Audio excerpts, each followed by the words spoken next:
Bizdə ideoloji yoxdur. Bizdə hakimiyyət ideoloji hakimiyyət deyil. Yəni ki, bizdə ideologiya yoxdur. İdeologiya olmayan yerdə əsas belə deyək, münasibətlərdir. Münasibətlər.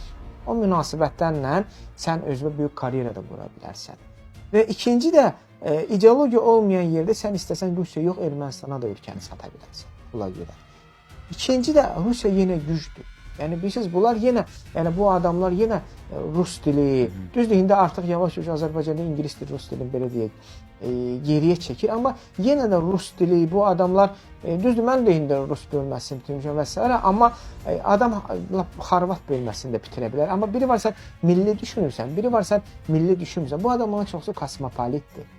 Bu adamlar Azərbaycan gimnini bilməyən adamlar. Biz soruşun, çoxları bir Azərbaycan gimnini bilir. Bu ciddi məsələlərdir belə. Azərbaycan tarixini bir dəqiqədə ona soruşsan ki, sən 15 sentyabr nə günüdür? 18 oktyabr nə günüdür? Cavab verə bilər. Dərhal, ən azı dərhal, mən fikirləşim, dərhal cavab verə bilməz. Belə bir adamlardan ibarət olan hakimiyyət, ideoloji olmayan hakimiyyət, təbii ki, sən ölkəvi təkcə Rusiya yox, daha da balaca balıqlara da yem edə bilər. Ədnan kimdir ki, rahat market sahibi olsun? Bizə də bütün marketlərin sahibi hakimiyyətdir.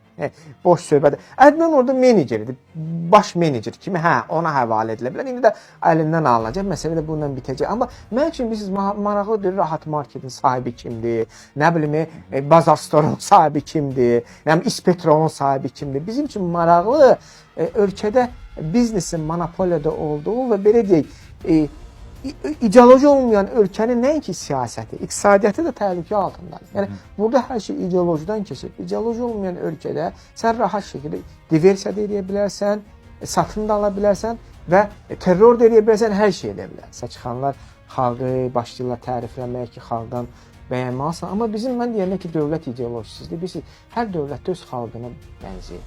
Dövlət hakimiyyət necədirsə, xalq belədir. Bizim xalq beynədir, ideolojisiz, bəli, bir balaca parıltı göstərdi, hamı başlayır ona təriflər yağdırmağa, hamı başlayır onu, belə deyək, onu oxşamağa, ona belə xoş gəlmə və s. İndi o Ədnana tərif yardıqlarına 99% heç Ədnan tanımır. Küçədə görsə salam verməz.